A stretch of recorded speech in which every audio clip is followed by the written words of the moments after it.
Bismillahirrahmanirrahim. Assalamualaikum warahmatullahi wabarakatuh.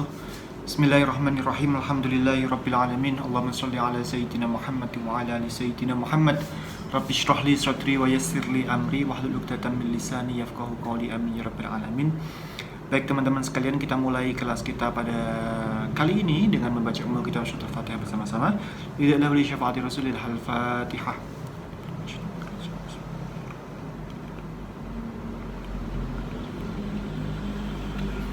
Baik, terima kasih. Semoga dengan bacaan ummul kitab surat Al-Fatihah tadi membuat apa yang kita pelajari ini walaupun sedikit tetap berkah untuk teman-teman semua, bisa bermanfaat untuk kita semuanya gitu ya.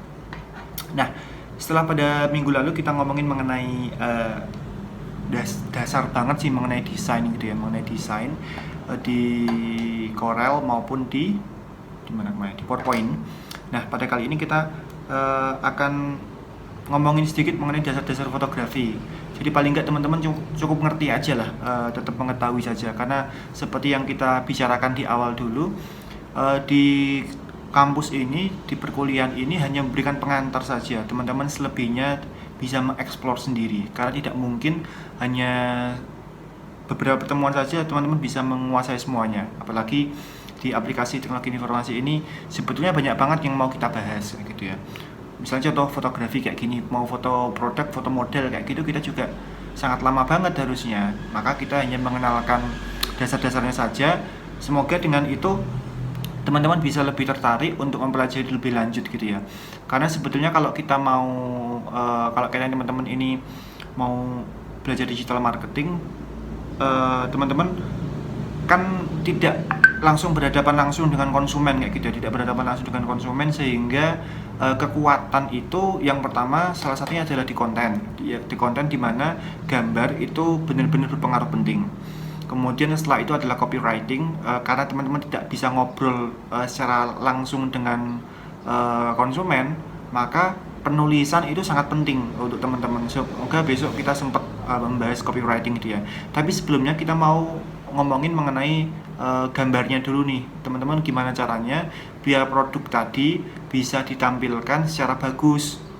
Nah, kita mau ngasih dasarnya dulu nih mengenai dasar-dasar fotografi biar teman-teman ketika foto produk itu nanti bisa kalian lanjutkan kemudian dengan desain, dengan penambahan materi-materi sedikit, kemudian baru bisa diupload, sehingga teman-teman kelihatan misalnya kalau walaupun kalian misalnya dropship atau reseller atau ngambil barang dari orang, kalian tetap bisa ngambil foto sendiri, sehingga barang dagangan kalian itu berbeda dengan barang dagangan misalnya reseller lain kayak gitu ya, sehingga akan menimbulkan kepercayaan gitu ya, karena kalian memang memiliki barang itu sendiri, atau bahkan memang kalian mempunyai produk sendiri. Ketika produknya hanya ditampilkan dengan ala kadarnya, maka gimana ya, kalau sekarang kan memang ketika kita ngomongin digital marketing, konten itu menjadi yang utama. Produk kalian hanya bisa dilihat dari apa yang kalian tampilkan di internet kayak gitu ya, yaitu lewat gambar kalian, lihat foto kalian, atau lewat video kalian. Tapi kalau video atau fotonya tidak atau kurang mendukung, kurang begitu bisa menimbulkan ketertarikan, maka itu akan menjadi sebuah hal yang kurang bagus buat teman-teman. Nah, kali ini kita akan ngomongin mengenai dasar-dasar fotografi, panduan singkat pengenalan mengenai fotografi. Nah, kita ke pengertian dulu ya, apa itu fotografi? Secara definisi, fotografi adalah melukis dengan cahaya. Jadi gambar, tapi komponen pentingnya bukan merupakan kuas, bukan kanvas atau apa, tapi merupakan cahaya. Melukisnya dengan cahaya, maka cahaya ini merupakan sebuah komponen penting banget di fotografi. Nanti semua pengaturan apapun itu akan tergantung dengan cahaya gitu ya. Maka kalau cahaya nggak ada aktivitas fotografi. Sebetulnya kita bisa di dalam ruangan yang gelap gitu, bahkan untuk fotografi bisa, tetapi apakah hasilnya maksimal atau tidak, itu nanti akan butuh cahaya bantuan atau tidak, ada cahaya yang bisa membantu atau tidak, karena yang menentukan ini adalah cahaya salah satunya. Fotografi dalam terminologi lain berarti seni melihat sesuatu gitu ya. Kita bisa mengemas objek yang sama menjadi karya sebuah foto yang benar-benar berbeda hanya dari cara mengambil foto gitu ya. Nah, selanjutnya 6 hal yang harus kita perhatikan. Yang pertama adalah kenali dulu alat fotografi. Teman-teman mau foto pakai apapun silakan untuk produknya. Bisa pakai foto DSLR atau pakai mirrorless atau bahkan pakai foto HP, itu bisa banget. Teman-teman bisa pakai studio beneran kayak gitu ya, atau bisa real menggunakan di lingkungan sekitar teman-teman. Kalian tinggal cari tempat yang kira-kira moodnya itu bagus, atau teman-teman bisa bikin studio mini. Misalnya bikin studio mini hanya pakai karton gitu, dulu pakainya kayak gitu. Kalau produk-produk yang kecil gitu bisa pakai karton, hanya pakai karton ditaruh di meja, itu kan jadi background putih itu. Kemudian misalnya produk kalian kecil, misalnya produk bedak atau lipstick atau apa yang kecil-kecil itu bisa difoto lewat sana. Jadi memang kita buat studio mini, kemudian cahayanya menggunakan cahaya alami, menggunakan matahari atau menggunakan cahaya bantuan, menggunakan lampu sorot untuk ke bawah, bisa banget. Tapi kita harus mengenali dulu alat fotografinya yang jelas. Mau pakai kameranya apa, Canon atau DSLR, Canon atau Nikon, sama-sama DSLR, tapi mereka punya tempat yang berbeda, ngatur ISO-nya di mana, ngatur shutter speed-nya di mana, beda-beda.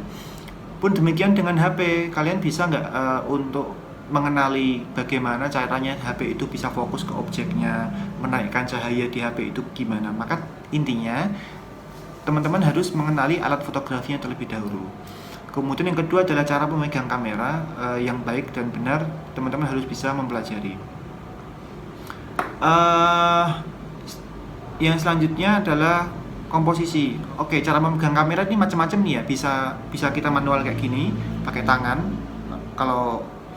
Atau bisa menggunakan tripod. Tripod itu juga ada caranya. Bagaimana cara tripod ini lurus, tegak lurus, kemudian dia bisa stay tanpa goyang gitu misalnya, untuk ngambil foto model untuk waktu yang lama dan posisinya harus stay terus kayak gitu. Gimana caranya? Atau kalau memegang kamera dengan cara lain, bisa menggunakan namanya gimbal. Gimbal itu yang biasanya dipakai untuk gerak-gerak kayak gini. Jadi ketika kameranya jalan kayak gini, nggak ada shaking, nggak ada goyang kayak gitu. Nah, itu beberapa cara memegang kamera. Ada yang menggunakan fasilitas drone juga, ada yang menggunakan yang untuk ngambil dari sudut atas kalau ada konser kayak gitu. Banyak macam-macam caranya untuk memegang kamera. Alat untuk memegang kamera juga macam-macam. Maka itu juga perlu dipelajari. Tapi sedikit-sedikit lah kayak gitu. Hari ini kita akan belajar dasar-dasarnya dulu.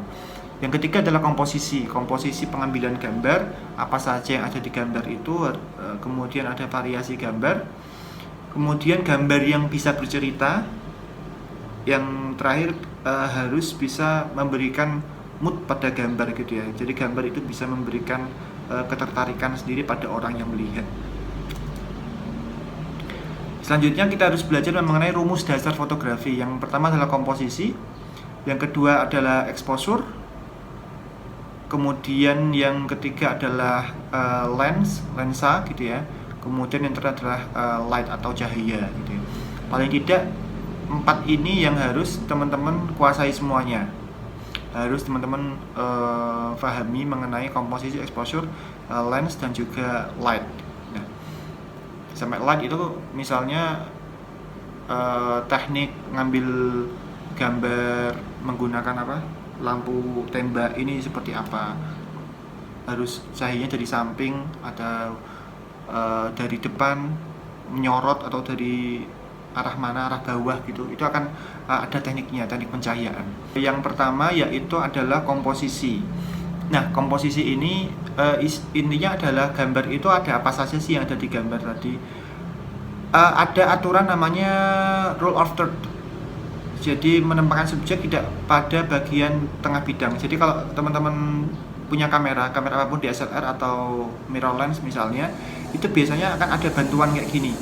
Ada satu kotak horizontal vertikal ini masing-masing dibagi 3, 1, 2, 3, 1, 2, 3, 1, 2, 3 ini.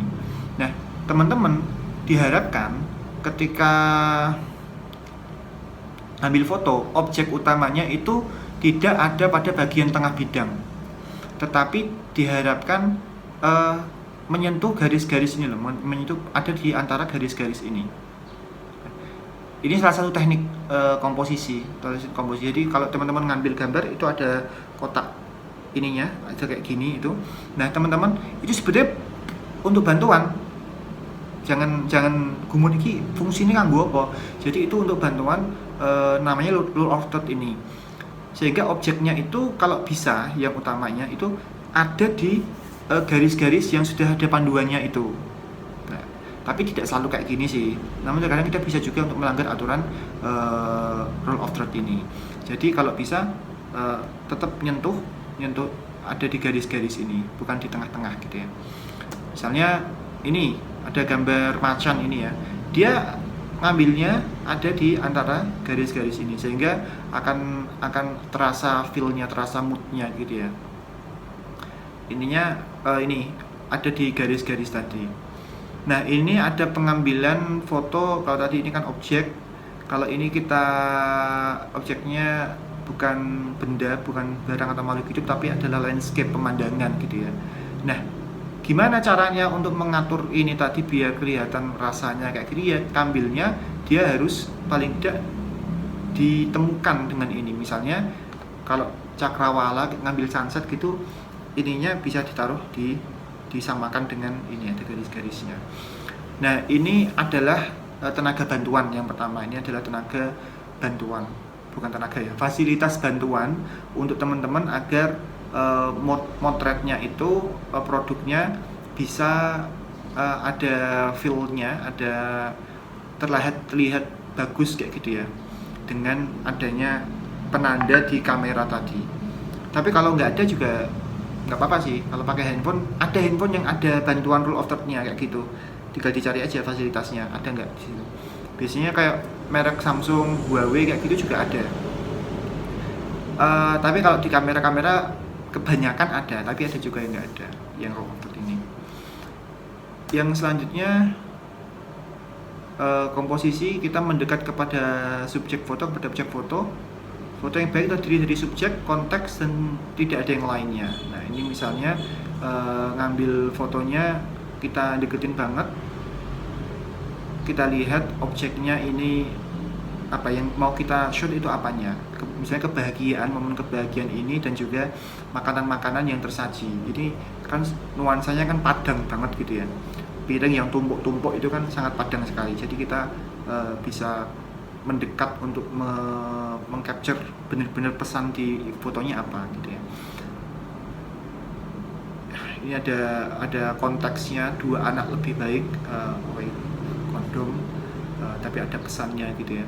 Ini merupakan objek yang bisa bercerita gitu ya. Ada 4 anak yang mendekat di balon kondom itu. Get closer, zoom in and crop as tight as possible.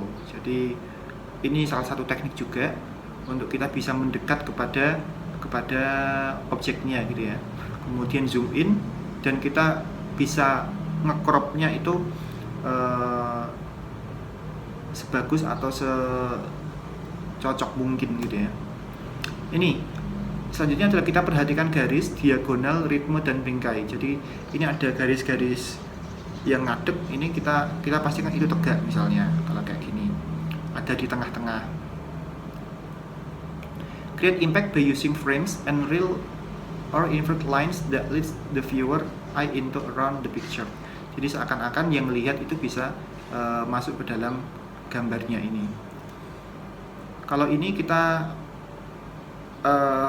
ada keseimbangan komposisinya, ada kanan, ada kiri, ada atas dan bawah, ini seimbang semuanya. Oke, kita lanjut.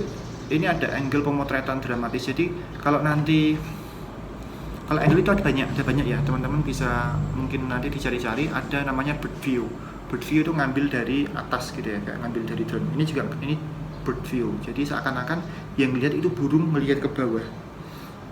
Nah, ini biasanya diambil ketika kayak gini, nangkep banyak tempat. Biasanya kalau dari atas ada gambar pemukiman perumahan, menggambarkan padatnya penduduk, kemudian mengcapture kemacetan kayak gitu kan harus dari atas, dari bird view. Kemudian ada namanya normal eye, ada jadi sejajar dengan mata kita melihat. Kemudian ada namanya frog eye. Kalau frog eye itu kebalikan dari bird eye. Jadi yang melihat adalah kodok. Kodok itu melihat itu dari bawah katok gitu ya, dari bawah sini, dari bawah banget gitu ya, melihat ke atas. Ada low angle kayak gini. Nah, kalau teman-teman ngambil model, biasanya kalau saya mengagendakan pemotretan model gitu ya, mengagendakan pemotretan itu saya sudah ngelis nih. Saya udah ngelis angle apa yang harus dia ambil oleh fotografer nanti ini. Jadi model ini kan kita udah bayar nih. Model ini kan kita udah bayar buat sehari dia. Kalau semisal kita nggak nyatet angle apa saja sih yang harus diambil oleh fotografer, maka nanti lain waktu kita harus mengambil modelnya lagi gitu. Padahal udah fotografer harus selesai ngambil semua konten pada hari itu. Misalnya kalau kita ngomongin baju ya, harus selesai pada hari yang sama gitu. Ataupun gambar-gambar lainnya. Karena sering kalau semisal ya kalau fotografernya punya sendiri, tapi kalau fotografernya ngambil outsource dari tempat lain, nanti biaya lagi gitu. Maka teman-teman, ini kita ngomong sebagai kalian sebagai pemilik bisnis gitu ya, pemilik bisnis, kalian harus punya list nanti untuk produk ini harus diambil apa saja yang diambil. Nah ini kaitannya sama teman-teman, ada perencanaan konten di pertemuan berikutnya, nanti kita akan ngomongin perencanaan konten gitu ya.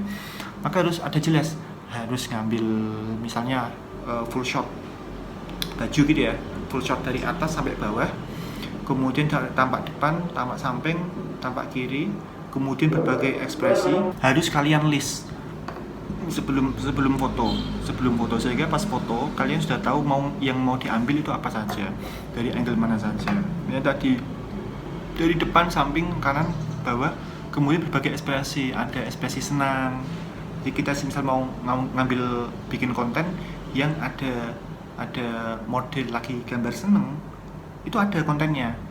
Kemudian misalnya gambar lagi gini gitu ya, lagi momennya Idul Fitri, kita bikin model harus ngambil gambar gini misalnya, nanti harus ada kayak gitunya juga. Nah itu semua di list. Kemudian full body, kemudian ada yang setengah badan, half body, kemudian ada yang agak detail untuk ngambil misalnya detail-detail payetan atau detail apa kayak gitu. Misal kita kasih contoh aja, misalnya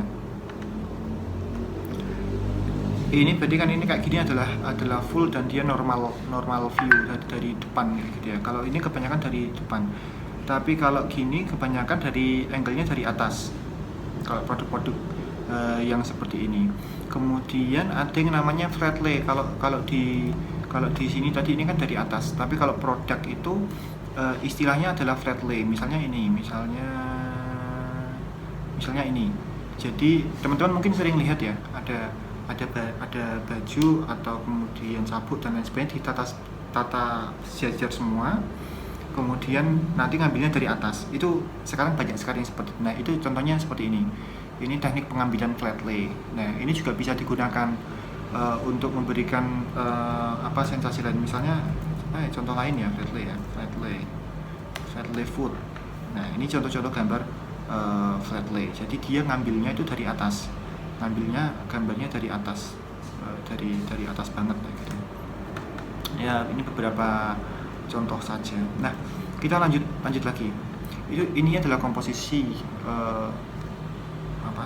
dari isi gambarnya gitu ya. Sekarang kita ngomongin mengenai exposure atau pencahayaan. Yang kedua, ada 3 yang harus teman-teman perhatikan, apalagi teman-teman kalau belajar menggunakan kamera kayak gitu ya. Walaupun semuanya ada auto ya, ada auto, tapi seringkali di beberapa kondisi justru auto ini malah menyulitkan kita.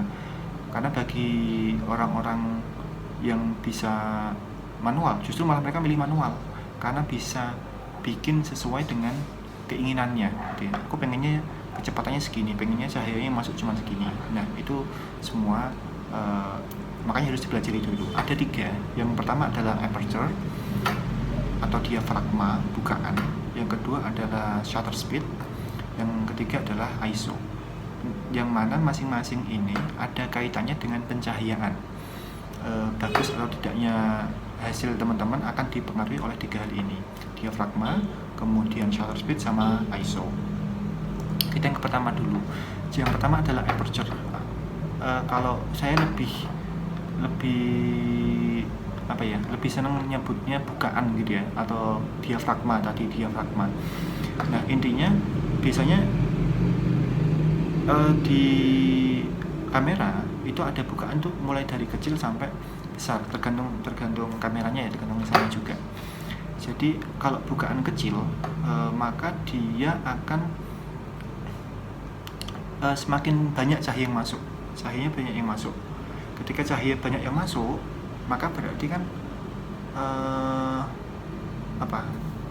lebih nangkep banyak cahaya, fotonya lebih padang gitu ya, lebih padang. Kalau semakin besar, angkanya semakin besar, F2 itu, maka dia malah banyak cahaya yang masuk, karena bukaannya besar. Tapi kalau semakin besar ininya, justru bukaannya malah semakin sedikit. Nah ini menjadi patokan buat teman-teman khusus diafragma. Kalau dia angkanya kecil, maka dia bukaannya besar. Ketika bukaannya besar, maka semakin banyak cahaya yang akan masuk ke kamera untuk menangkap objek tadi. Nah ini ya, kalau semakin ke sini maka more light, semakin cahaya yang masuk banyak. Kemudian large opening, bukaannya semakin besar. Kemudian tapi punya resiko masing-masing. Kalau ininya besar, F16, maka semakin besar itu dia akan dalam, deep depth of field. Jadi kalau teman-teman perhatikan, itu kalau semakin kecil, ini kan 56 ya, kalau yang ini 20. Kalau 56 maka dia akan semakin bokeh. Bokeh itu fokus pada satu titik, satu objek, kemudian background yang lainnya akan ngeblur. Kalau 8 maka akan agak nggak ngeblur. Tapi kalau semakin 2 justru malah fokus banget ke orangnya, yang belakang itu ngeblur banget gitu ya, bokeh gitu ya. Kalau yang besar F16, F20 ini, maka dia akan shallow depth, akan deep semua. Ini akan deep semua, akan tajam semuanya. Tajamnya itu nggak ke satu objek, tapi tajam ke semua objek kayak gitu ya. Nah tapi ini sesuai dengan kebutuhan teman-teman. Misalnya kalau kalian mau gambar model satu orang, dia ada di perkebunan kayak gitu, atau ada di yang kamu fokus ke situ, kemudian lainnya blur semua, ya udah, maka pakainya itu. Atau gambar mungkin satu objek kecil gitu ya, memotret satu objek kecil, kamu mau fokus ke satu, ya udah berarti pakainya yang agak kecil misalnya. Kalau kalian mau foto grup bareng-bareng gitu, banyak orang ya, satu geng gitu, satu kelas misalnya, mau di foto grup, maka kalian jangan pakai yang ini. Kenapa? Karena nanti akan hanya fokus satu, yang lainnya akan ngeblur semua kayak gitu. Nah maka pakainya yang aperture yang besar. Tapi sekali lagi itu tergantung cahaya di ruanganmu, cahaya di ruangannya seperti apa gitu. Kalau cahayanya bagus sudah cukup, ya udah pakai ini sudah. Kalau ini masih belum cukup, ini boleh dibesarkan lagi segini mungkin. Jadi pada intinya, semakin dia angkanya kecil, maka semakin banyak cahaya yang masuk. Tapi semakin besar, maka semakin sedikit cahaya yang masuk. Tapi kalau tempatnya sudah padang, sudah terang, ya udah, berarti sudah sangat membantu. Nah, kemudian ini ketajaman ya. Ini aperture. Ini contohnya tadi aperture. Ini kalau 100 bisa fokus ke sini banget. Tapi kalau ini 1,4 ya, bisa ke sini banget F-nya, diafragmanya. Kalau ini dia 8, dia bisa kelihatan samping-sampingnya juga. Tapi sekali lagi tergantung dengan cahayanya. Nah, Kadang orang itu mau dikasih 8 nih, pengen kelihatan semua, tapi kelihatan gelap karena ruangannya memang gelap kayak gitu. Jadi dia harus dipaksa dikecilin lagi nih diafragmanya. Kemudian yang selanjutnya adalah shutter speed. Yang diafragma kita anggap paham ya. Intinya adalah tadi, intinya adalah ini. Kemudian selanjutnya adalah shutter speed. Shutter speed ini kecepatan kamera dalam membuka dan menutup, sehingga cahaya ini masuk, kecepatannya seperti apa. Nah, kalau kamera ini tergantung objeknya ya. Kalau ini objeknya kita cepat, maka berarti kita harus membuka kamera ini, dia harus cepat. Misalnya objeknya adalah motor balap gitu ya, motor balap, wong gitu. Kalau ini lama, maka ya akan ngeblur semuanya gitu ya. Atau mungkin teman-teman suka foto loncat gitu ya, loncat. Kalau pengen menangkap objek yang loncat, berarti ininya harus cepat shutter speednya, sepersekian detik, 125 detik misalnya. Kalau hanya setengah detik, tak, tek, maka akan ngeblur nanti pas gininya. Tapi sekali lagi tergantung kebutuhan. Freeze action 1/1000, kemudian 1/500, 1/250. Kemudian ini handhold 1/125, agak ngeblur, tapi semakin sini akan semakin ngeblur. Dibutuhkan tripod, karena kalau nggak ada tripodnya akan goyang. Ini misalnya ini kan 8 detik, ini 1/1000 detik, jadi kurang cepat mungkin gitu ya. Mau mobil balap sekecil apapun akan ketangkep gitu ya, 1/1000 detik. Tapi kalau 1 detik, mobil balapnya nggak akan sampai. Tapi kalau misalnya teman-teman mau nangkep potret di kota tua kayak gitu ya, malam-malam, nah maka butuh kayak gini, butuh yang namanya agak lebar. Di sana tempatnya gelap dan kalian pengen menangkap cahaya-cahaya yang sedikit tadi ya, cahaya lampu, cahaya itu biar bisa ketangkap semua, maka butuh agak lama. Nah, maka butuh tripod biar dia walaupun bukanya lama tapi kameranya nggak goyang, maka butuh tripod. Tapi kalau pakai tangan, tek, buka, pas lagi buka tangan kita goyang, maka di hasilnya juga akan goyang. Nah, itu shutter speed adalah kecepatan ini membuka gitu ya, dalam menangkap gerakan. Contoh ini maka ini membutuhkan yang cepat banget, sehingga air yang lagi jalan gini, lagi piak gini, ketangkep. Sekali lagi ada konsekuensinya. Semakin cepat buka, maka cahaya yang masuk semakin sedikit. Ketika cahaya suatu akan semakin sedikit, maka hasilnya akan gelap. Tadi ya, masing-masing ada rumusnya, ada konsekuensinya gitu ya. Ini untuk menangkap ini maka butuh yang cepat. Tapi kalau menangkap ini butuh cepat juga. Kemudian ini butuh agak lama, butuh ininya lama, sehingga gerakan air yang cepat ini bisa, maka ini butuh tripod juga kalau nangkep kayak gini. Terlihat lebih lembut gini ya. Ini juga sama air tadi. Ini teknik pengambilan gambar menggunakan kecepatan rendah mengikuti gerak subjek. Jadi semisal ini tadi ya, di kota tua kayak gitu ya, ngambil becak yang jalan, jadi tinggal gini kemudian diikutkan, namanya teknik panning. Kita lanjut. Nah, pada intinya rumus shutter speed adalah itu. Kalau kita ininya tinggal tergantung kebutuhan kita, mau ngambil gambar yang cepat apa yang lambat gitu ya. Misalnya kalau objekmu model, kalau model bisa kita kontrol sih kalau model ya, tapi modelnya yang profesional yang dia satu gerakan bisa cepet banget gitu ya, maka kita butuh yang agak cepat juga sebetulnya. Tapi tergantung dengan kondisi pencahayaan kita. Sekali lagi, kalau pencahayaan kita bagus, misalnya di luar gitu ya, ya udah kita kasih 1/125, 1/50 itu udah 1/125 udah cukup kayak gitu misalnya. Kalau kita udah punya lighting sendiri, ya itu malah sangat membantu. Kemudian yang terakhir adalah ISO. ISO adalah tingkat sensitivitas cahaya. Jadi sensor cahaya di kamera.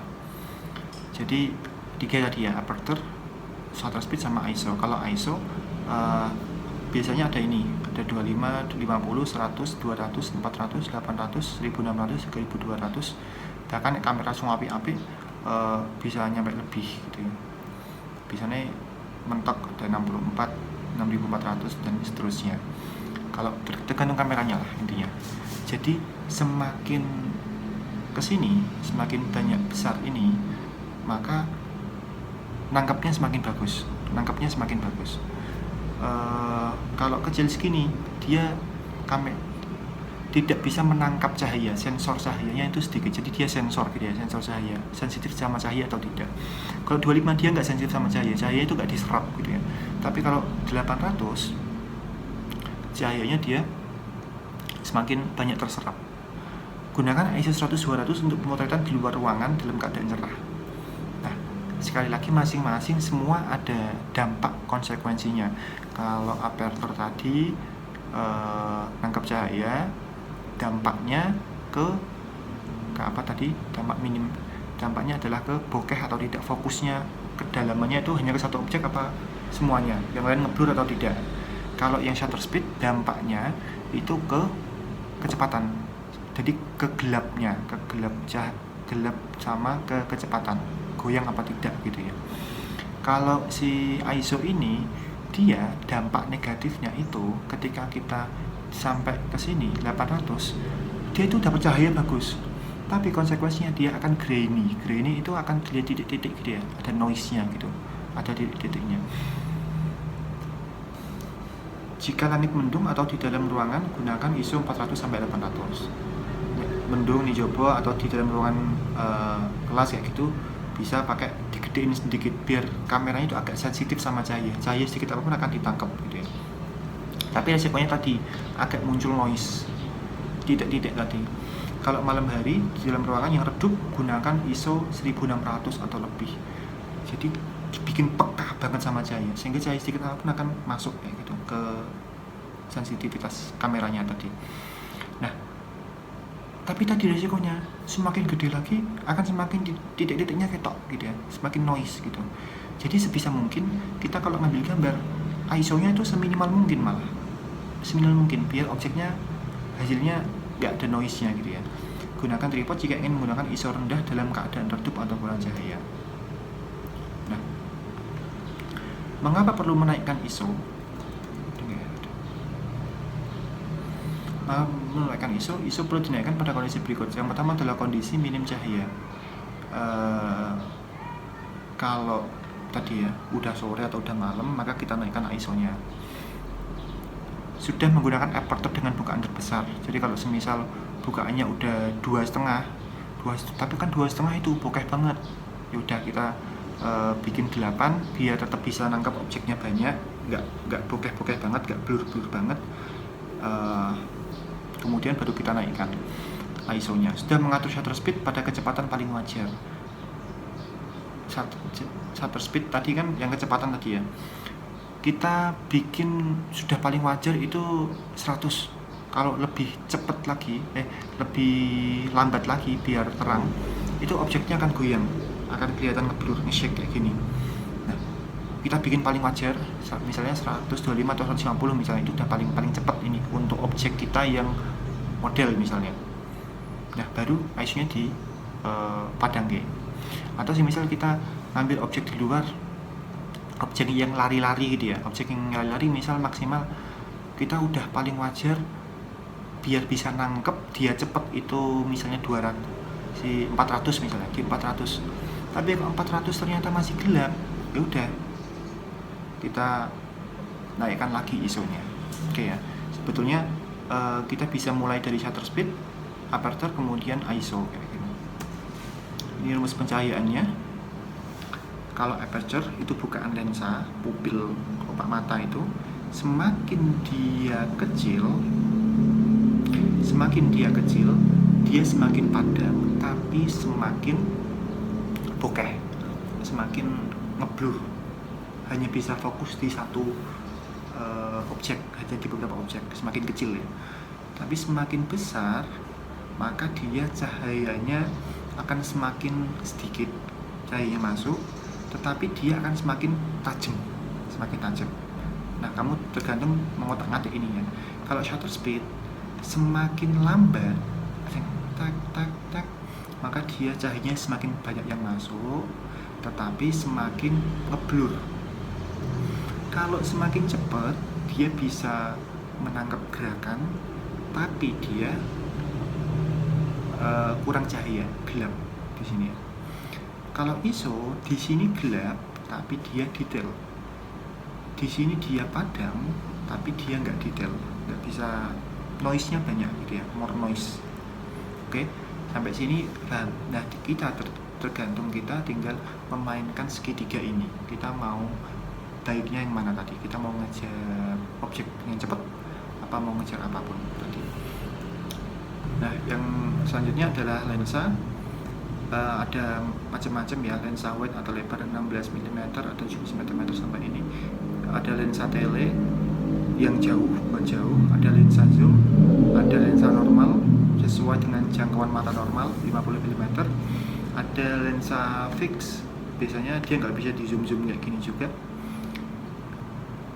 Kita lanjut, ini light, karakter cahaya satellite itu cahaya yang datang dari samping gitu ya. Misalnya kita berdiri di samping jendela, kemudian ada cahaya dari samping, akan menumbuhkan emosi sih, ada feel-nya gitu ya. Kalau kita ngambil, misalnya biasanya sih kayak prewedding atau wedding itu banyak ngambil cahaya di samping kamar hotel, jadi di samping gorden gitu, ada ngambil cahaya dari sana karena cahayanya dari samping gitu ya.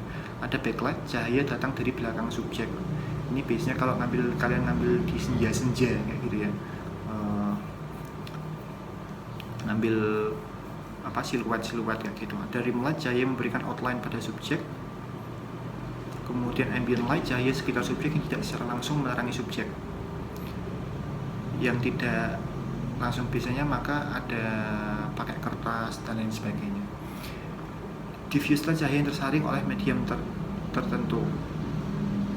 Kalau di hotel, nah ini salah satu